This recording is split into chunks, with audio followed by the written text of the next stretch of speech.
launch fully in today's agenda. Thank you again for being here so early. I am honored to introduce our keynote speaker. Dr. Lawrence Yu is the Director of the Office of New Drug Products within FDA's Office of Pharmaceutical Quality, OPQ. He is also the Rapporteur for the ICH M4Q-R2 Expert Working Group. Among his various accomplishments, Dr. Yu implemented a biopharmaceutics classification system at the FDA. He described the Pharmaceutical Quality by Design, QBD. He inaugurated the FDA Modern Review System, Integrated Quality Assessment, IQA, developed the FDA historic concept of operations agreement to integrate review and inspection, and originated the Knowledge-Aided Assessment and Structured Applications, KASA initiative. Please, help me to welcome Dr. Lawrence Yu. Thank you.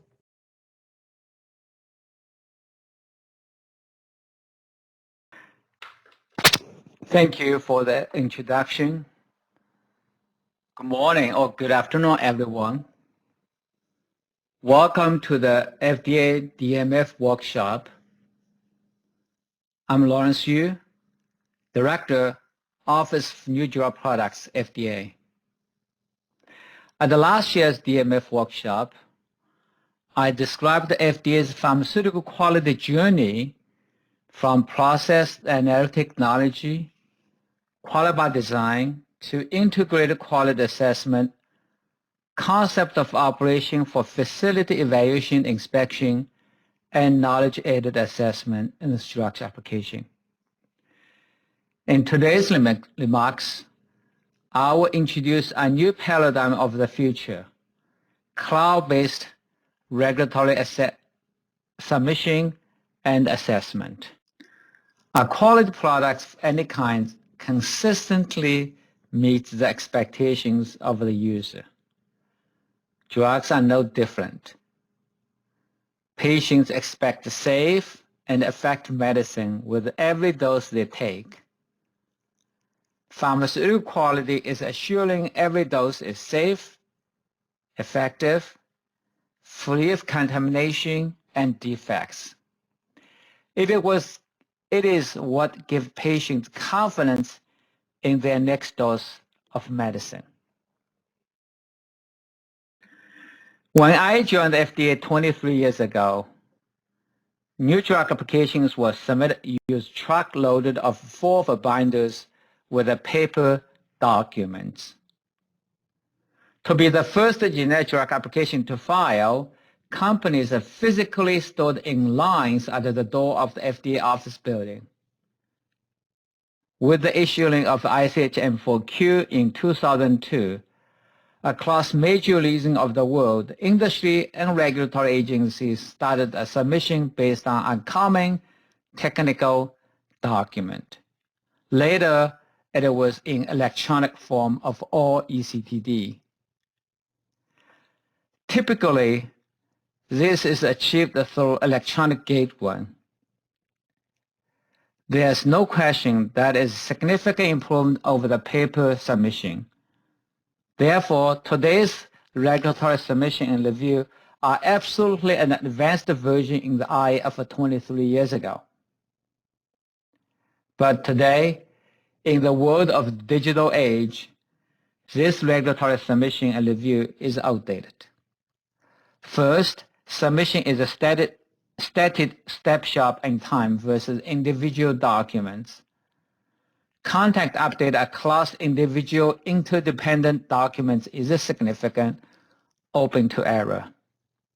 Second, it is cumbersome to extract and access PDF content. Therefore, the lengthy, unstructured text narratives with dispensed information and the lack of efficient information exchange, knowledge management, and data analytics makes our system not only not efficient, but also not effective. Most regulatory assessments typically follow the ICH CDD structure. Regulatory assessment is documented in PDF for signature and archiving. This read, summarize, and evaluate approaches produce lengthy documents which are not searchable and difficult for knowledge management. Industry often voice the words of consistency for regulatory assessment, as often one assessor will not know what has been done by other assessors for same or similar products. The FDA recognized the world is moving into cloud computing. Cloud computing is the on-demand availability of computer system resources, especially data storage and computing power. Benefits of cloud computing include the global scale, flexibility, agility, elasticity, efficiency, strategic value, and cost effective. 6 years ago, FDA started an initiative called the Knowledge-Aided Assessment Infrastructure Application, or KASA. We're helping introduce Google similar search functions and artificial intelligence data analysis tools into the regulatory assessment and approval. Nevertheless, under current paradigm, the application is still lengthy, contain unstructured text narratives, and lack of efficient information exchange. The future regulatory submission and review is both submission and assessment accomplished in the cloud platform.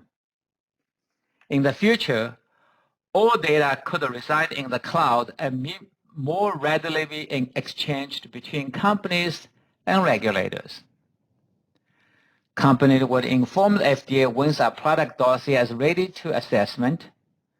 FDA could then access analyzed data from a structured cloud environment.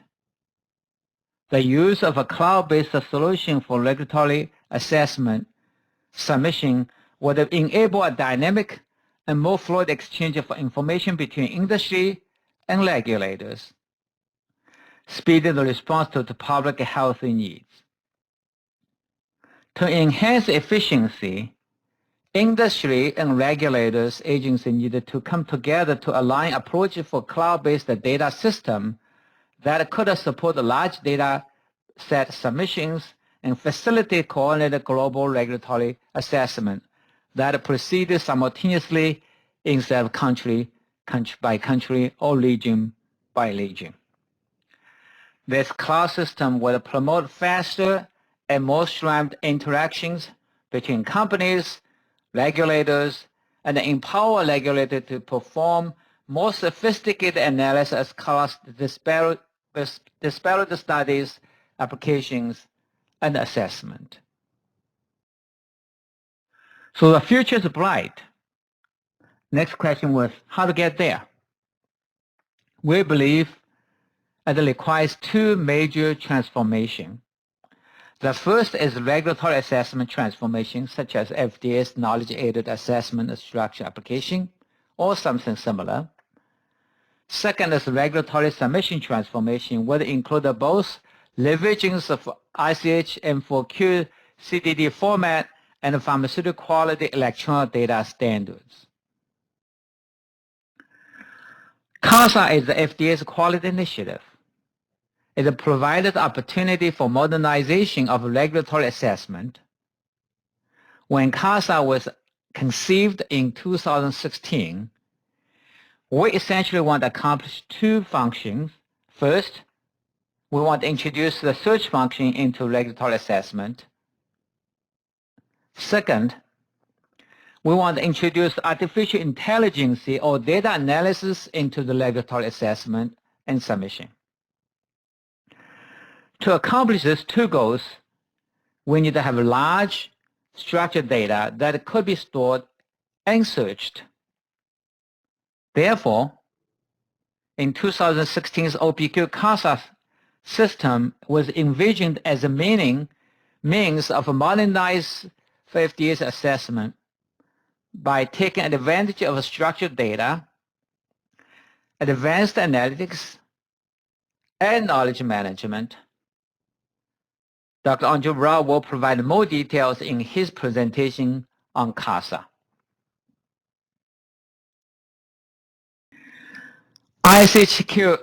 ISH M4QR2 will provide opportunity for modernization of the submission. In 2002, ISH developed a common technical document for the registration of pharmaceuticals for human use, quality, or M4QR1, quality overall summary of the Module 2 and Module 3 quality. These CTD guidelines revolutionized submission procedures for industry and offered a significant time resource saving as a single technical dossier replaced multiple complex submissions. It is probably the most important guideline for the last 20 years. Despite the success, M4QR1 is 20 years old, it's now due for revision to further improve registration and lifecycle management efficiency, effectiveness, and leverage digital technology and accelerate patient and consumer access to pharmaceuticals. M4QR2 revision will impact content of all pharmaceutical submission type. This revision would require significant effort, and it will facilitate cloud-based regulatory submission in the end. Dr. Rosa Hu will provide more detail in her presentation at this workshop on M4QR2 or M4Q-CTD revision. As part of an effort to intend to support future electronic acquisitions and the use of submitted information, FDA has undertaken a project to identify and prioritize the pharmaceutical quality, chemistry, manufacturing, or controls, or called the PQCMC information that would benefit from a structured submission approach. This structured and standardized information is intended to be submitted in Module 3 of M4Q. The goal of this project is to establish electronic standards for submitting pharmaceutical quality and chemistry in data. Specific objectives of this PQCMC project are develop structured data standards for PQCMC, develop the data exchange standards for submitting the structured quality data to the FDA. So in summary, the FDA's KASA initiative, along with ICH's M4Q revision, as well as FDA's PQCMC project, will provide foundation for the future cloud-based submission and assessment. I want to take this opportunity to thank our hoster, CDER Small Business and Industry Assistance. I want to thank ONDP Lifecycle API leadership and staff for making it happen.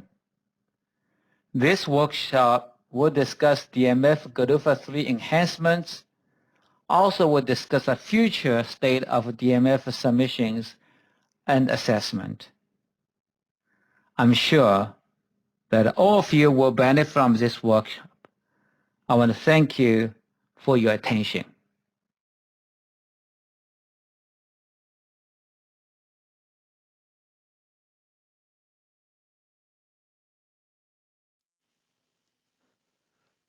Thank you for that great keynote address, Dr. Yu. I'm Ray Ford, working with CDER BIA, and I'll be your host for today's workshop. Moving into our morning session, it's my pleasure to introduce our first three presenters. For our first presentation, FDA will present on the GDUFA 2 data for completeness assessments, email exchange, first adequate letters, and no further comments letters to show how the agency delivered on the GDUFA 2 commitments. Our presenter, Commander Benjamin Danso, joined the FDA in 2004 as a regulatory project manager with the Office of Generic Drugs. During the reorganization in 2012, he was assigned to the transitional team in the Office of Pharmaceutical Science. With the stand-up of the Office of Pharmaceutical Quality, he remained with the Office of Program and Regulatory Operations. He served as the Post-Marketing Branch Chief, leading the design, optimization, and management of post-approval submissions for new and generic drug applications. In 2019, he was transferred to serve as the Program Manager with the Division of Lifecycle API. Our second presentation will introduce the DMF enhancements in the GDUFA 3 commitment letter. Our presenter, Dr. Gianni Pereira, joined the FDA in 2014 as a review chemist in the Office of Pharmaceutical Science. With the creation of the Office of Pharmaceutical Quality in 2015, she remained with the Division of Lifecycle API. She assisted in the design, optimization, and management of the GDUFA completeness assessment process and the timely consult and early information request process for drug master files. Our final presentation before the Q&A panel, FDA will discuss assessment of GDUFA 3 solicited DMF amendments to enhance industry understanding of this new process. Our presenter, Dr. Jennifer Nguyen, is currently a Senior Regulatory Business Process Manager in the Offices of Program and Regulatory Operations in OPQ, managing original ANDA quality assessments.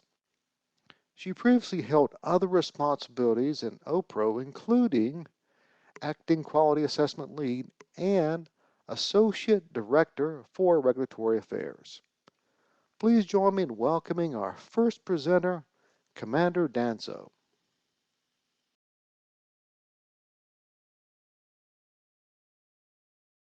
Good morning, everyone. It's great to be here again. I was excited when the opportunity was extended onto me to be a participant in this year's webinar.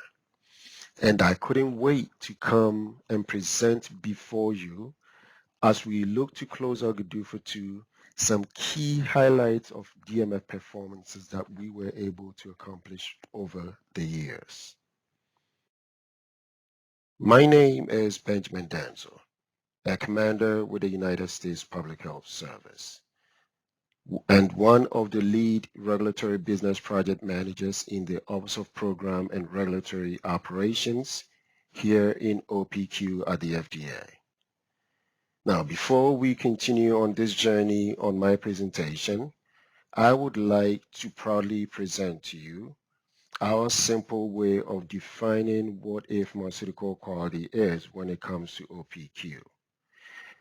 We all know that a quality product of any kind consistently meets the expectations of the user, and drugs are no different. Patients expect safe and effective medicine with every dose they take. Pharmaceutical quality is assuring every dose is safe and effective, free of contamination and defects. It is what gives patients confidence in their next dose of medicine.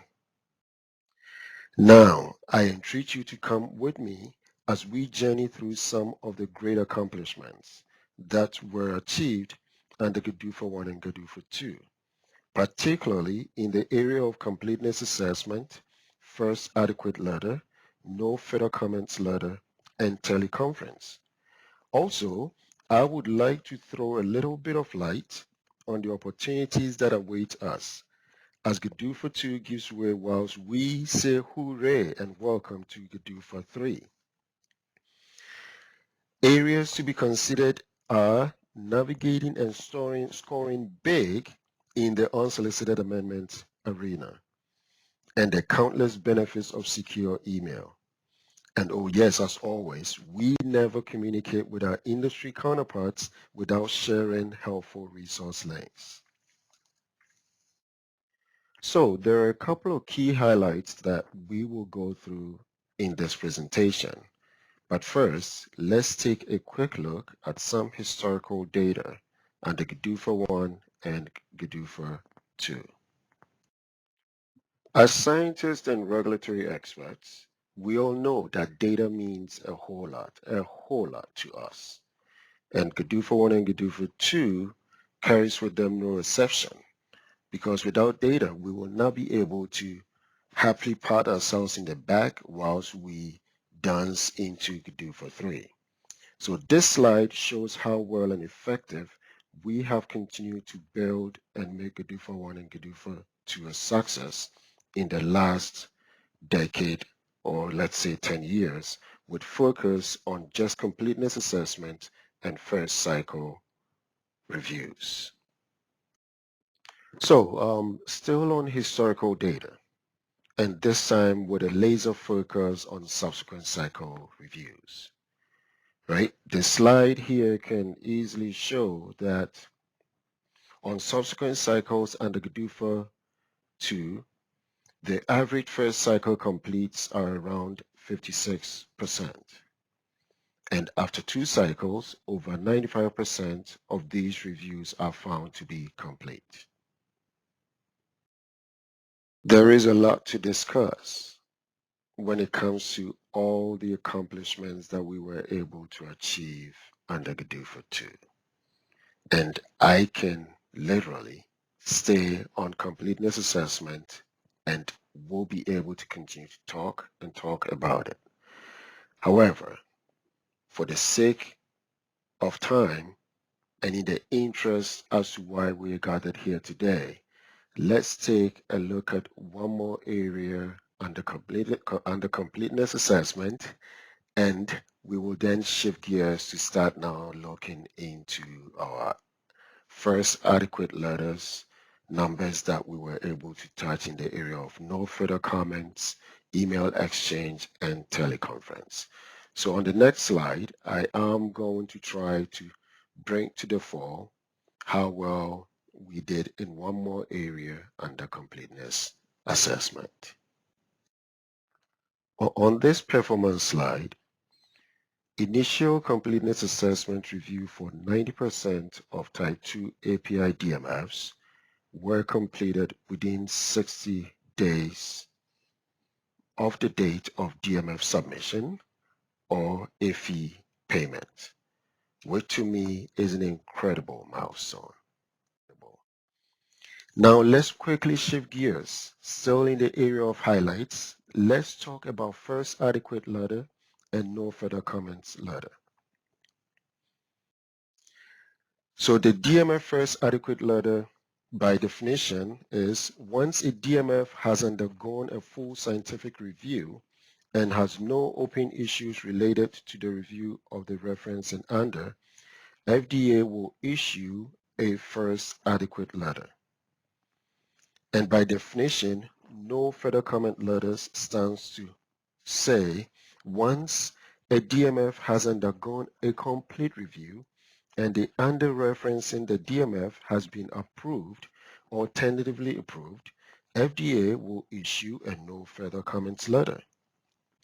So over the years, the FAs and NFCs have gradually found themselves as highly sought after letters by the industry.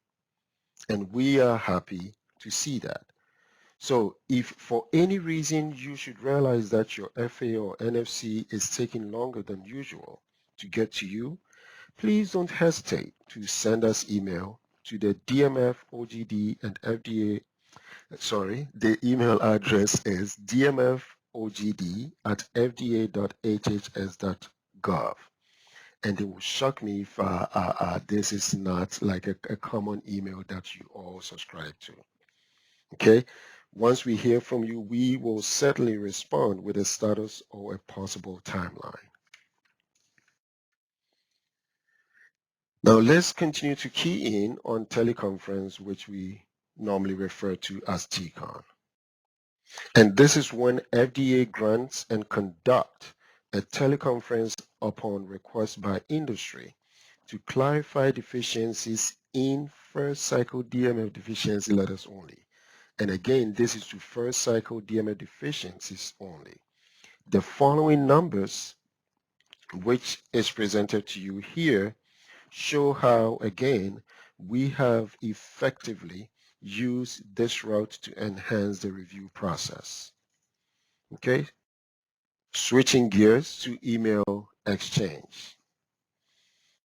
And it is exciting to see email exchange continue to be the most preferred communication pathway for industry regarding deficiency clarification questions, and the data on this slide just spells it all out clearly. As we maintain high numbers of influx every fiscal year, from fiscal year 2018 all the way through 2022, the numbers just don't lie. We continue to get them. Now, these are some of the key performances that we were able to achieve during GDUFAs 1 and 2, particularly in GDUFA 2. So this is a great hooray to all of us.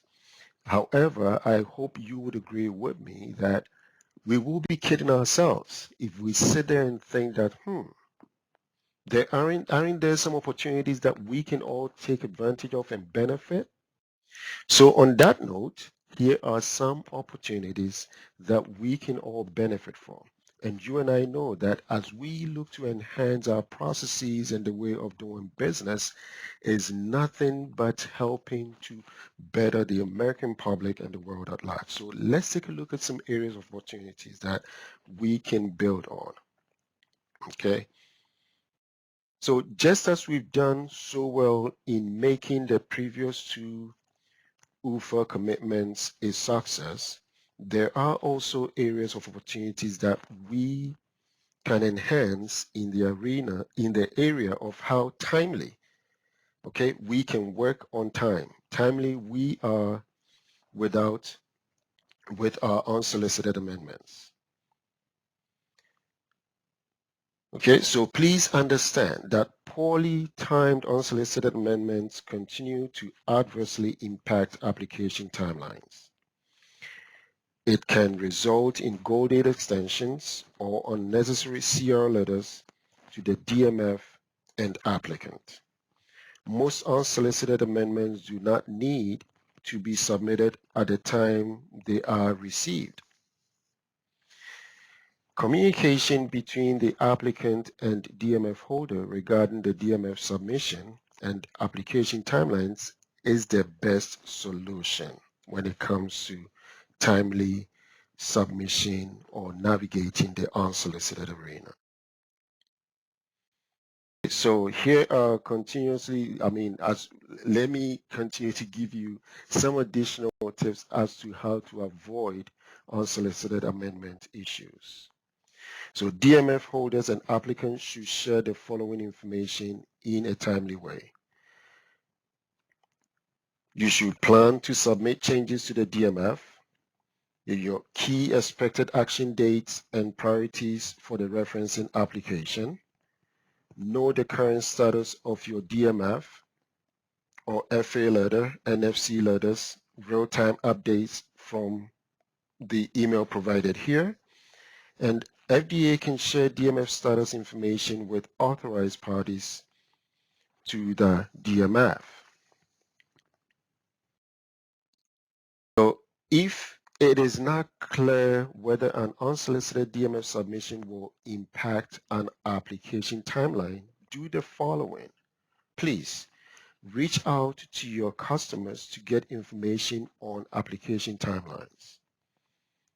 Number 2, reach out to the DMF OGD mailbox so we can provide helpful guidance on submission timing. Understand the consequences of a poorly timed DMF amendment to your customers under. Some of the things that you can cause them is goal date extension, which is extended from the date the DMF amendment is received.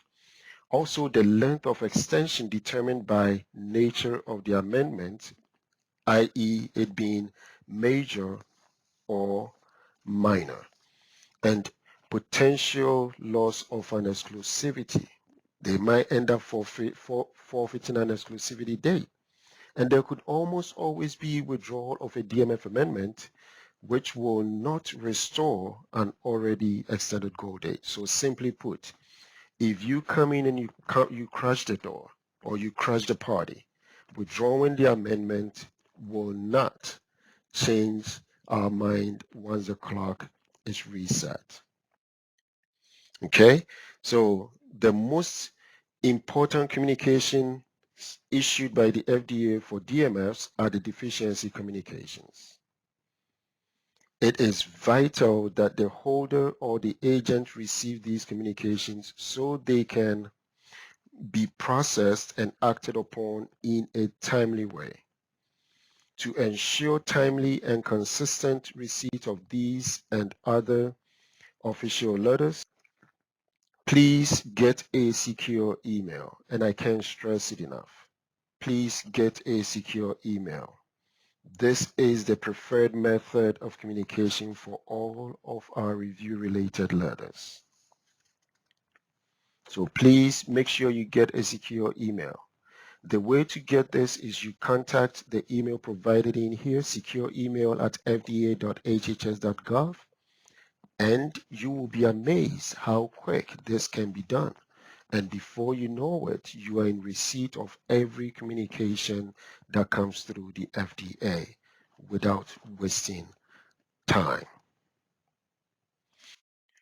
Okay, so here we are is what I call changeover.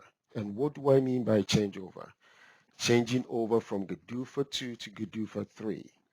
Now, let's talk about what is same, as in things that are not changing, and what is new, things that are being introduced to help enhance the way we do business. So let's talk about what is not changing, okay? What would remain the same? So completeness assessment is with no change and is the same. No further comments letter will be with no change and it will stand the same. First adequate letter would be with no change and will stand the same. Email exchange will stand the same with no change. Now, watch this. Teleconference, which is largely known as TCON, is standing the same, however, with a minor tweak on the timeline. So one would ask, what is this minor change or minor tweak, right? Sending the request and granting for teleconference timeline is now changed to 30 calendar days. So in actuality, that is not a change. That is something that is the same. It's just that the timeline is what has been tweaked. Just the timeline has been tweaked. So I would like for us to pay close attention to that. So everything that I mentioned or on this slide remains the same with just a minor tweak in timeline when it comes to teleconference. Oh, now that we are done, or I should say we finished talking about what is not changing, it's just right that we transition and talk about what is new. And my excitement is the new is only going to make what is good better. So what is new? DMF assessment program enhancements. Let's talk about that. So I would like to bring to your attention that DMF review prior to under submission is something new under GDUFA 3. And what that means is the DMF holder would provide a request for review 6 months prior to the original UNDA's planned submission date for applications that meet one of the following criteria. It means that application stands to have all patents and exclusivities expire within 12 months of the planned submission date. There are no more than 3 approved UNDAs that are out there, or it is a drug shortage, public health emergency, or a sole source product. The request for review process is available to newly submitted DMFs and previously unreviewed DMFs that will be referenced in an original ANDA to be submitted in 6 months. A DMF holder can also submit a request for review for a PAS, a prior approval supplement, a PAS, to add a new API source, provided the product is related to drug shortage or public health emergency. Oh, great. So let's carry on. The other thing also is assessment of DMF solicited off-cycle amendments. This is a great addition. One, remember that FDA will now assess solicited DMF amendments related to original ANDAs and PASs upon receipt, even if the original ANDA or PAS in which the DMF is referenced is not currently under assessment. So there will be no hurry up and wait, or wait till I submit my reference application before you pick up that particular DMF amendment. Number two, such assessments will be conducted based on the assessment status of the DMF and other disciplines in the related ANDAs, with priority being given to those amendments related to the ANDAs for which acceptability of the DMF assessment may result in an approval. So for your convenience, a link has been placed here to take you to the GDUFA 3 commitment letter. So when you get a chance, I would encourage you to go to that link and read this letter in its entirety. Okay, and as promised from the beginning, this slide has with it countless resources available to you. And quite frankly, this is partnership. We are always happy and willing to be of help to you. So please, if you have any questions or when in doubt, reach out to the emails that we've provided to you. Somebody will get back to you with some insight as to the information that you seek, or please rely heavily on these resources. And if you have any questions again, let us know. Thank you for lending me your ears, and thanks again.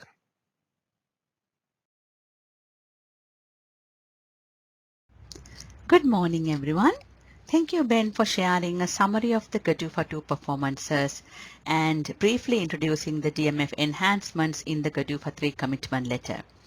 My name is Gianni Pereira, and I will be presenting to you how these two DMF enhancements can improve the generic drug program. I will also give you a high-level overview of the implementation process of each enhancement.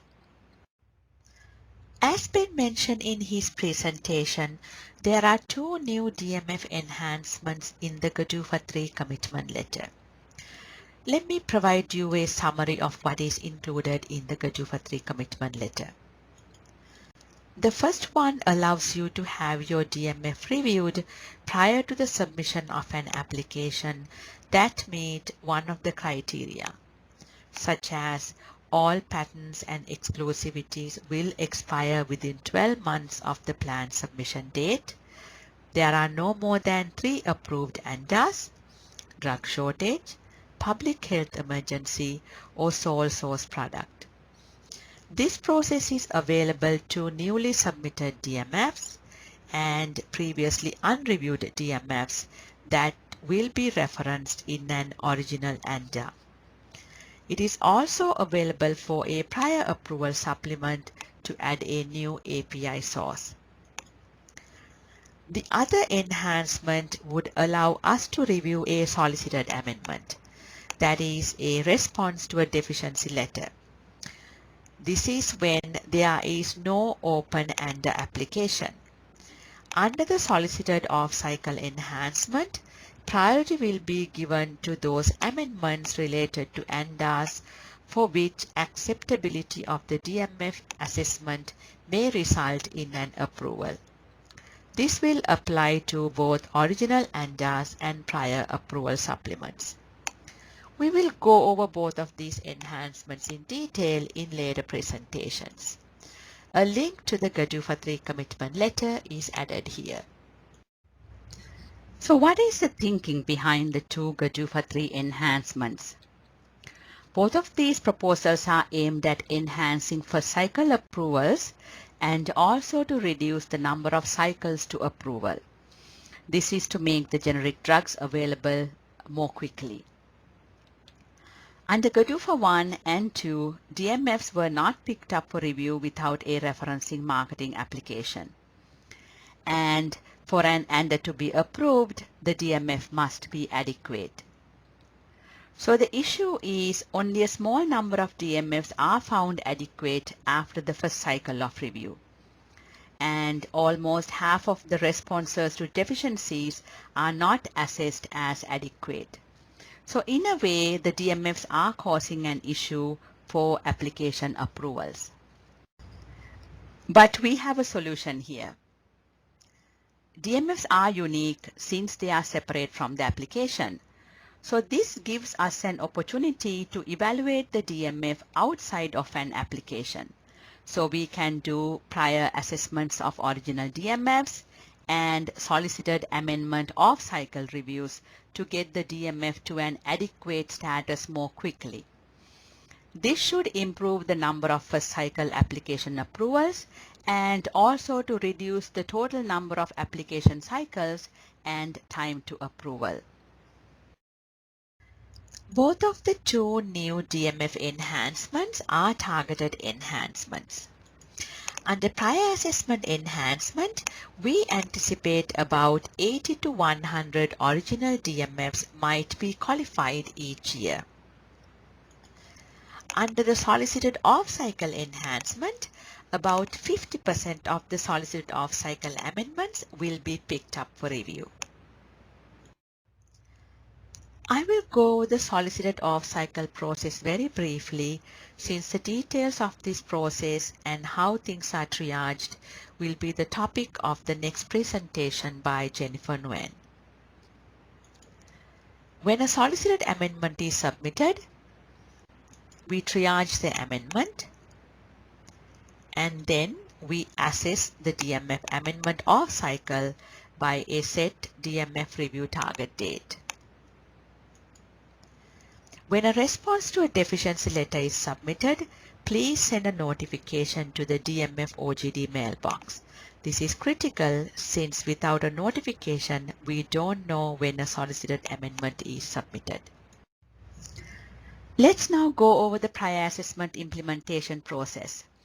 We will go over this process again in detail in one of my later presentations, and I will share with you how and when the prior assessment request should be submitted. The prior assessment request is received. We will do a triage based on the guidelines in the draft guidance.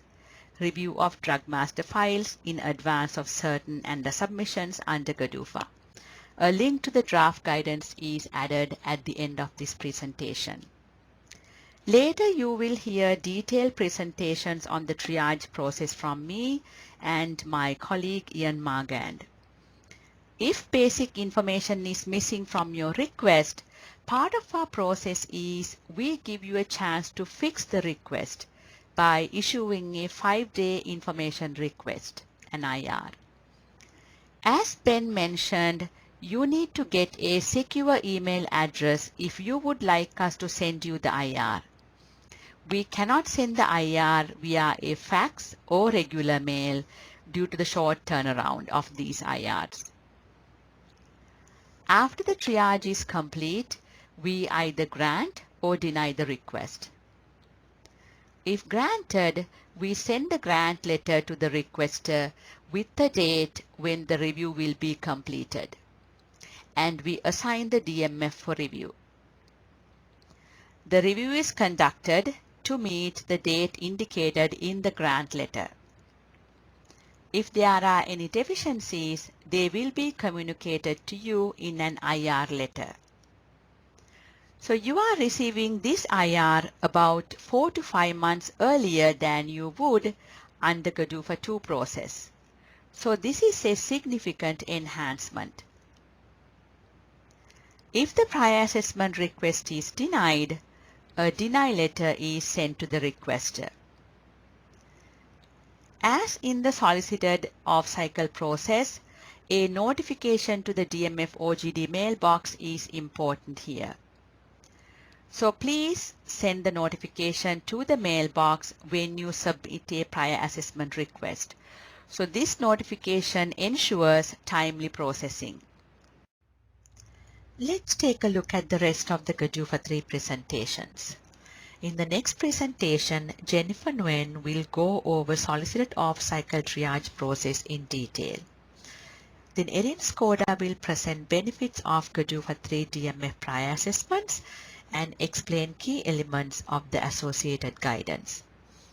Then I will go over the DLAPI triage process and a tutorial on how you can submit a valid request following the guidelines provided in the appendix to the draft guidance. Then to conclude the triage process, Ian Margand is going to describe the criteria the ANDA submission must meet to fit under one of the 5 categories outlined in the GDUFA 3 commitment letter. Then we finish up with a Q&A session. Links to some resources such as GDUFA 3 commitment letter, a prior assessment draft guidance, a link to the GDUFA 2 web page, and the newly added GDUFA 3 DMF review enhancement page are added here. Thank you very much for your attention. I will be joining the panel later for the Q&A session should you have any questions. Hello everyone, and thank you for having me here today to discuss the DMF-related updates for GDUFA 3. This past year, I've had the pleasure of being the project manager for the DMF workgroup, collaborating with the sub-offices within the Office of Pharmaceutical Quality and the Office of Generic Drugs to update our DMF processes in preparation for GDUFA 3 implementation. For this next part of the presentation, I will focus our discussion on the GDUFA 3 enhancement impacting assessment of solicited DMF amendments. The objective of this presentation is to provide you with an overview of how the GDUFA 3 enhancement for assessment of solicited DMF amendments can improve the ANDA assessment process. I'll discuss what's new and what's changed with GDUFA 3, and hopefully by the end of the presentation, you will have a better understanding of what these changes mean for the ANDA program. As you know, under GDUFA 1 and 2, solicited DMF amendments are not picked up for assessment until there's an open review cycle for the associated ANDA application. These DMF amendments are often referred to as off-cycle. This diagram depicts an example of what can happen under a GDUFA 1 or GDUFA 2 review timeline. As you can see here, the green section represents the off-cycle time where there's no active review, and the light blue section indicates when there's an open assessment cycle with a GDUFA goal date.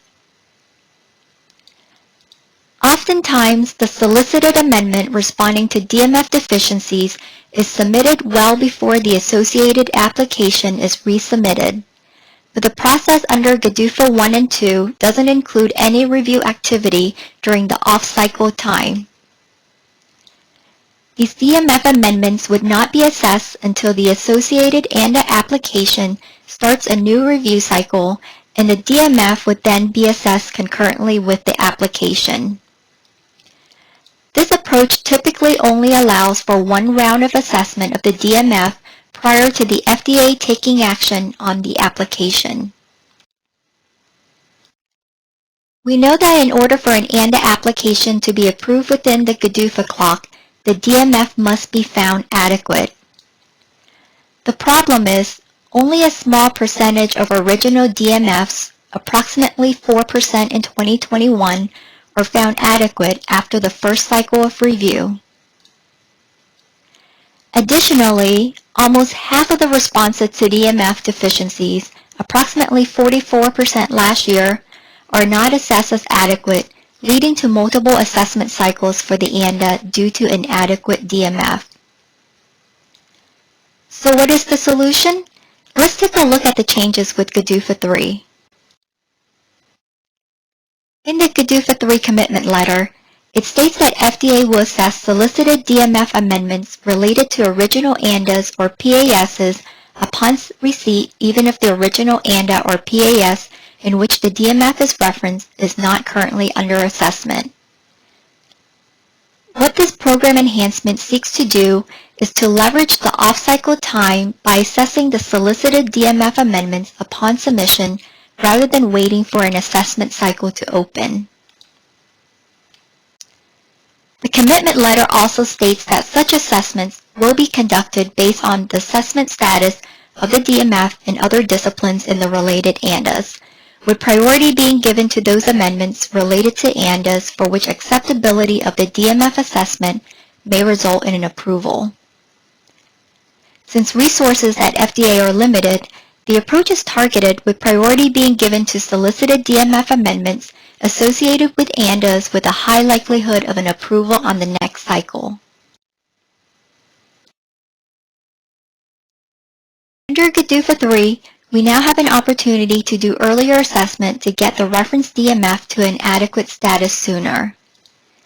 This in turn helps to reduce the number of assessment cycles and improve the total time to approval for ANDA submissions.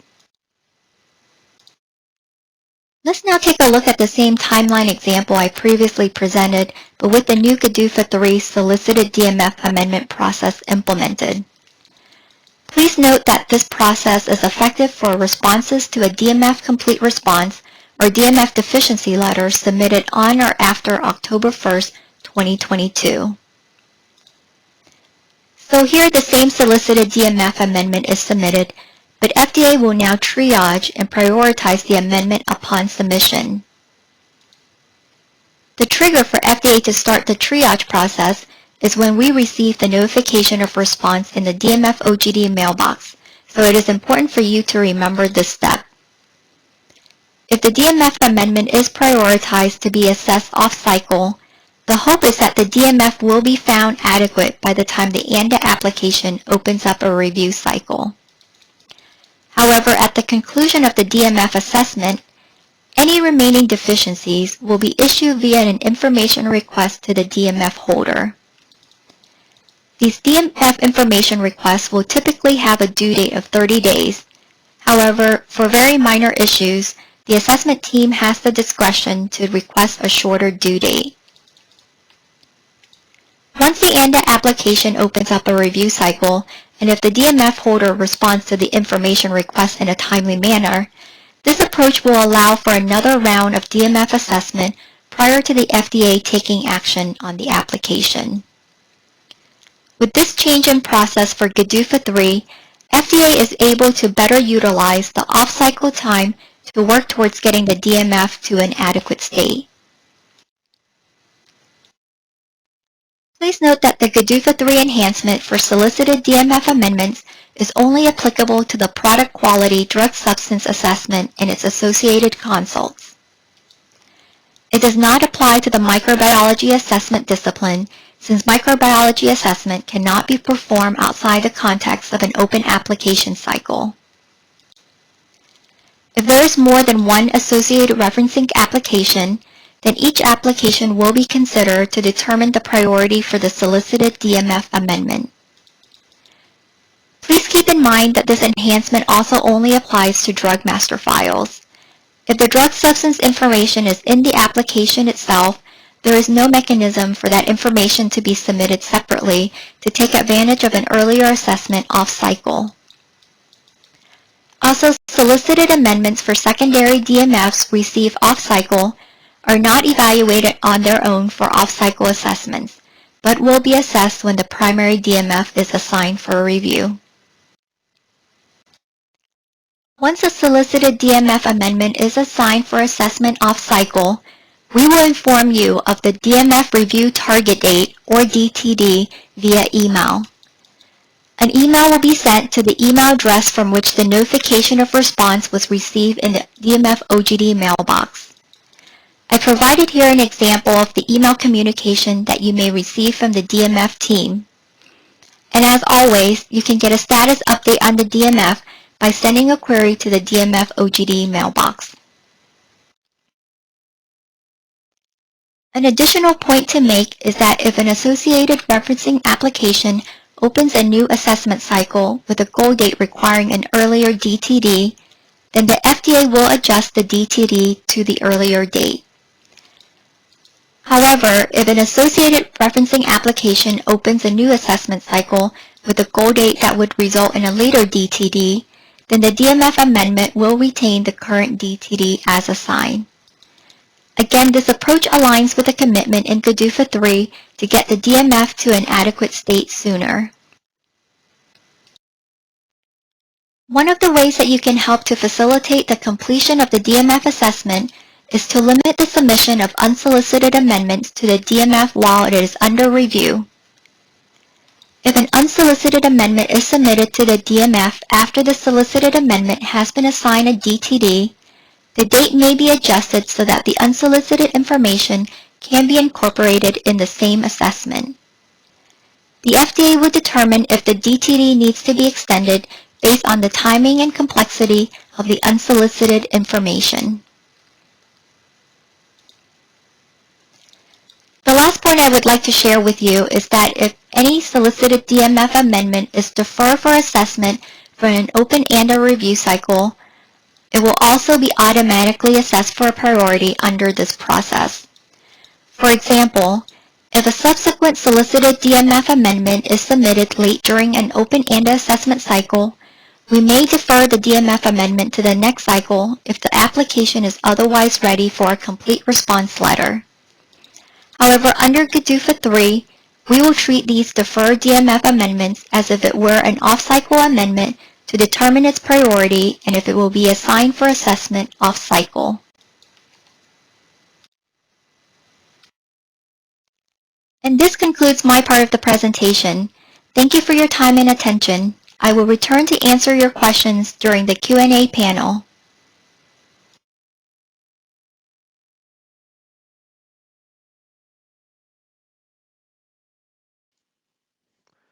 Thank you all for the great presentations. We'll now enter into our Q&A panel session. If you haven't had a chance to submit your questions in the Q&A chat pod, please do so now. We'll answer as many questions as time allows. In addition to our presenters, we welcome to our panel Commander David Skanke, who's been with the FDA for 18 years as a review chemist and manager in the generic drug program.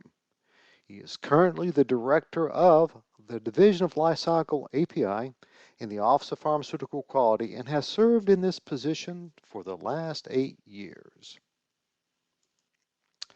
Looks like we have some questions coming in right now, and we do have some questions coming in for Commander Skanke.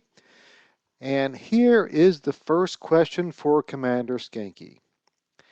Can a DMF be submitted with 6M stability data and pass the completeness assessment?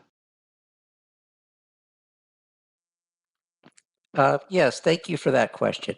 The answer is yes. You can submit your drug master file with the initial time point and one additional time point of stability data, and it will still pass the completeness assessment.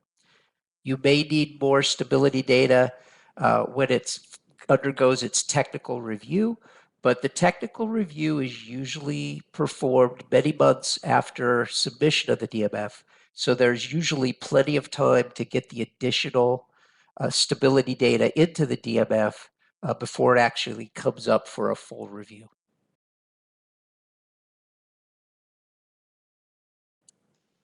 Thank you for responding to that question. We do have a couple more questions for Commander Skanke, and here is the next question. It states in the guidance that DMF prior review can be requested for a new DMF, which is not extensively reviewed by FDA. Does this mean that this option is not applicable for DMFs where a CA is done? If yes, is there a specific condition when a CA DMF can be considered for prior review? Yes, thank you very, very much. That's a very good question. So a completeness assessment, or CA, is not considered a full scientific review. And prior assessments can be performed on drug master files that have only received a completeness assessment. Another example would be a DMF that was reviewed for an IND. A review for an IND is not considered a full scientific review in the context of being eligible for a DMF prior assessment. So if that's the only type of review the DMF had received, a CA or an IND, it would still be eligible for a prior assessment under this new provision of GDUFA 3. Thank you for responding to that question. We have one more question in this round for Commander Skanke, and here is the question. Is a DMF required for an API intermediate that is sourced from an external vendor, such as an external vendor that is not the purified API manufacturer? Thank you for that question. DMFs are never a requirement. However, if the information on the manufacturer of that intermediate needs to be reviewed, the manufacturer of that intermediate has a couple of choices. They could either provide a technical dossier to their customer who has the DMF for the API, and it could be reviewed when that primary DMF for the API is reviewed. If they wanted to keep the manufacturing information of that intermediate proprietary, then they would need to put that in the DMF and give a letter of authorization to the holder of the primary DMF for the API. So they wouldn't necessarily have to file a DMF, but they may if the information needs to be looked at and they want to keep it proprietary from the manufacturer of the final API. Thank you for responding to that group of questions, Commander Skanke. Moving back up to Commander Danso, we did have a few questions come in for Commander Danso, and here is the first question. Can I reach out to the agency when I have a response to an unsolicited amendment before submitted in order not to possibly interfere with application timeline?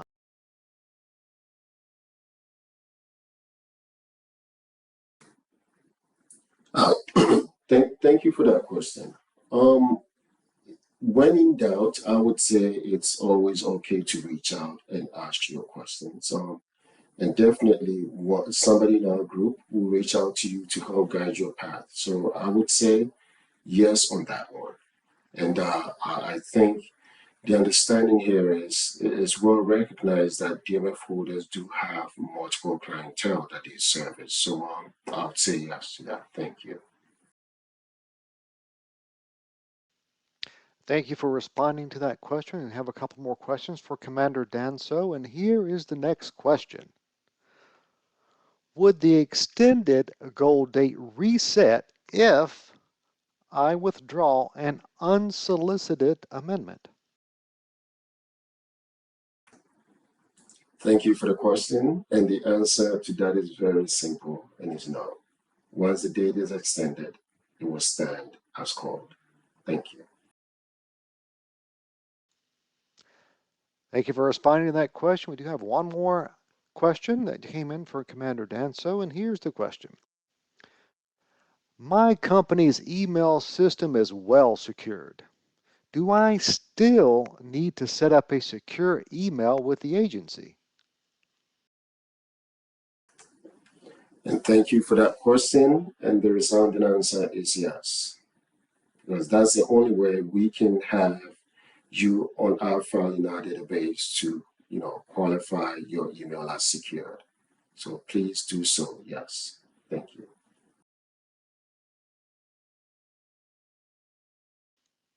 Thank you for responding to that group of questions. Moving on to our next presenter, we did have some questions come in for Dr. Jennifer Nguyen. And here is the first question for Dr. Nguyen. What does solicited DMF amendment mean, and what constitutes DMF amendments being solicited? Thank you for that question. Solicited DMF amendments mean a response to a DMF complete response or deficiency letter. Thank you. Thank you for responding to that question. We have another couple questions for Dr. Nguyen. And here's the next question. Could you please repeat the date as of when the procedure for solicited amendments is applicable? Yes, the solicited DMF amendment process is applicable for DMF, CR, and deficiency letters that are submitted on or after October 1st, 2022.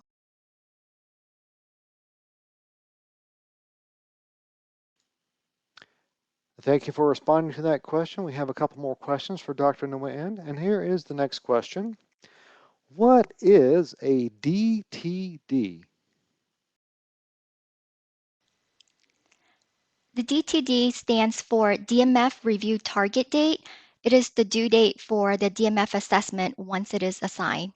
Thank you. Thank you for responding to that question. We have one more question that just came in for Dr. Nguyen, and here is the question. Will the DMF holder be notified when a solicited DMF amendment is assigned for assessment off cycle? Yes, once it has been determined that the solicited amendment has been assigned for off-cycle, we will respond to the email from the DMF holder, from that notification email that we receive in the DMF OGD mailbox to let the DMF holder know that it's been assigned and assigned DTD. Thank you. Moving on to our next panelist, we do have some more questions coming in for Commander Skanke, and here is the next question.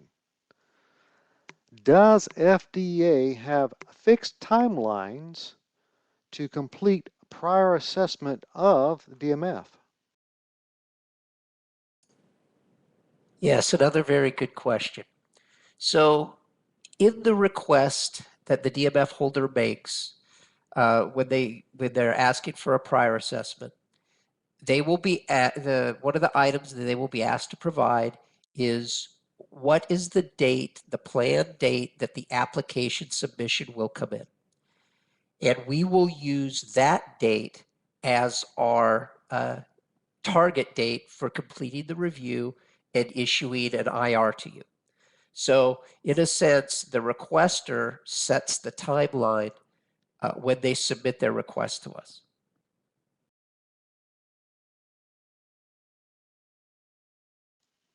Thank you for responding to that question. We do have a few more questions that came in from Commander Skanke, and here is the next question. On what grounds is a DMF denied for prior assessment? Yes, another very good question. So there are some specific criteria listed in the guidance describing prior assessment that have to be met. And there are also some requirements in the appendix of the guidance that need to be included in the request for us to be able to evaluate it. So if your request isn't valid because you left out some of the technical information, or your request is for a drug product that doesn't meet the qualifications described in the guidance, it could be denied as a request that doesn't qualify.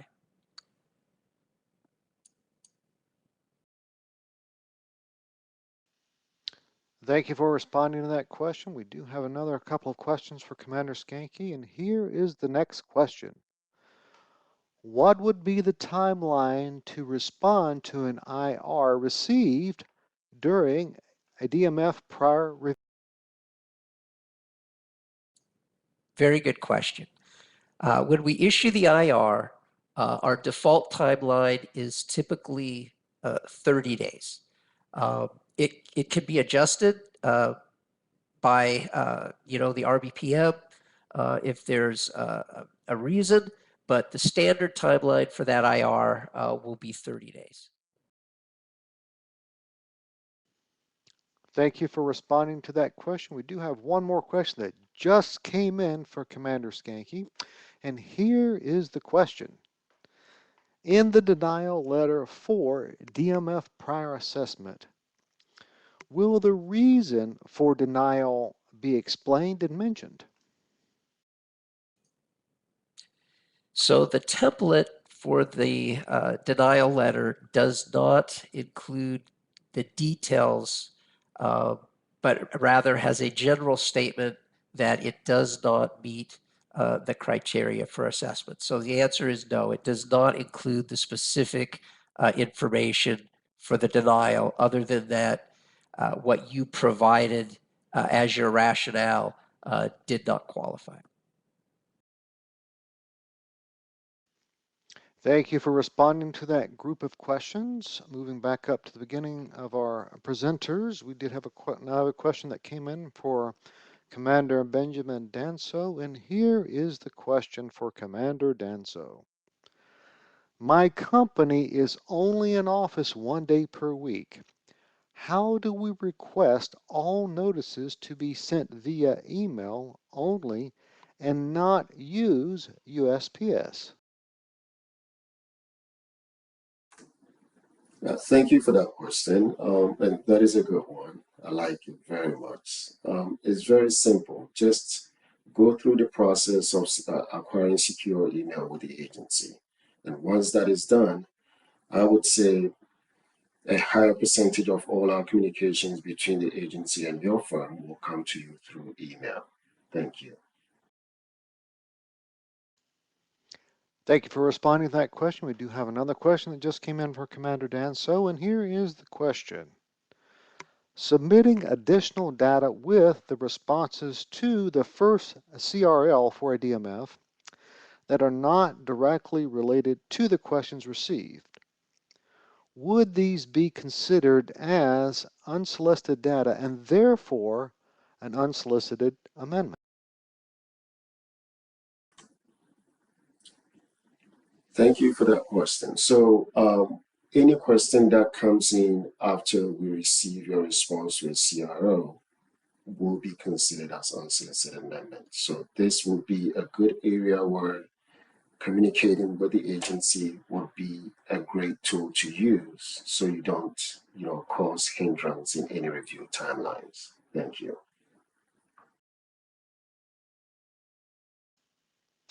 Thank you for responding to those questions. Moving on to our next panelist, we do have a couple of questions that came in for Dr. Jennifer Nguyen.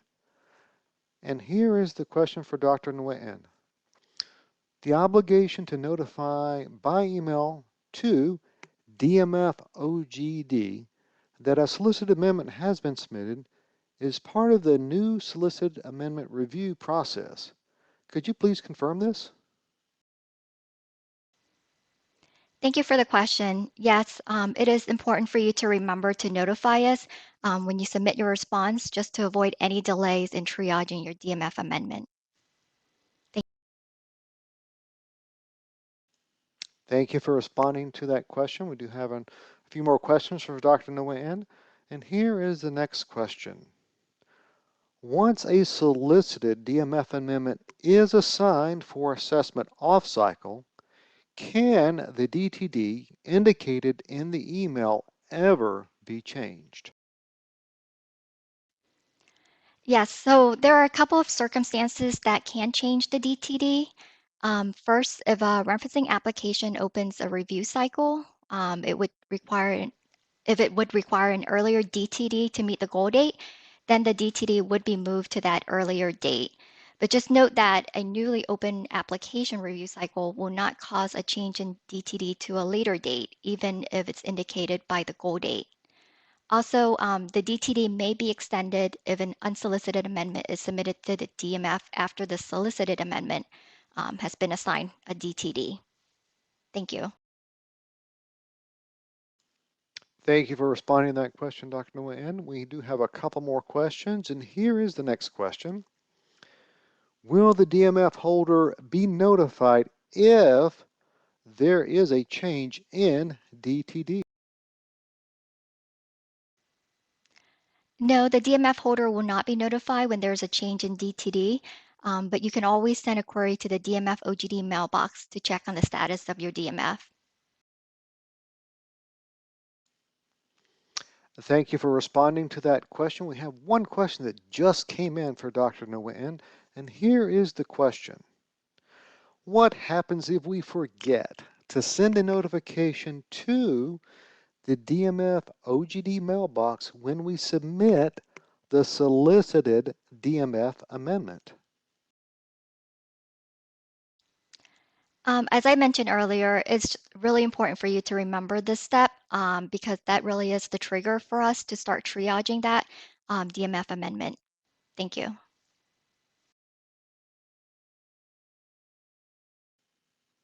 Thank you for responding to that question. We do have a few more questions that came in for Commander Skanke, and here is the next question. Please help us to understand for a PAS to add a new API source, how many months before the DMF holder submits the request for prior assessment? Is it 6 months, as same as the original ANDA? Yes, in terms of requesting a prior assessment, when it's going to support a prior approval supplement that adds a new API source, the requirement or the condition is the same. We would expect the request to come in 6 months before that supplement is submitted.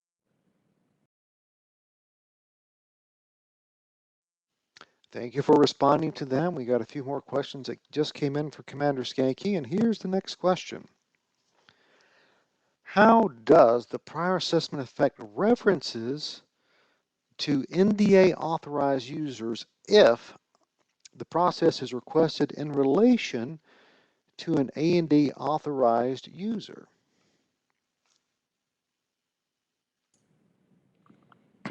Yeah, so this is another good question. So these are GDUFA provisions. So the DMF has to be referenced by an ANDA to be eligible for these enhancements. Of course, we all know that drug master files can be referenced by different applications across the various programs. So if a prior assessment was granted and a DMF happened to be referenced by both an ANDA and an NDA, then the NDA would get some benefit, but the NDA reference can't qualify the DMF for a prior assessment. Only the ANDA reference can qualify it to receive the prior assessment. Thanks. Thank you for responding to that question. It looks like we've got just a couple of minutes left, and we just had a question come in for Dr. Jennifer Nguyen. And here is the question for Dr. Nguyen. How long does it take FDA to triage a solicited DMF amendment? Thank you for that question. We will strive to triage the DMF amendment within 10 business days from the date we receive the notification in the DMF OGD mailbox. Thank you.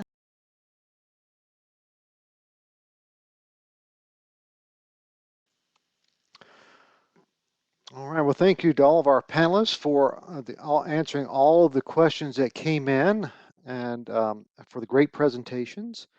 We're moving just right on time into our break until 10:20 a.m. Eastern Time. Please enjoy your break.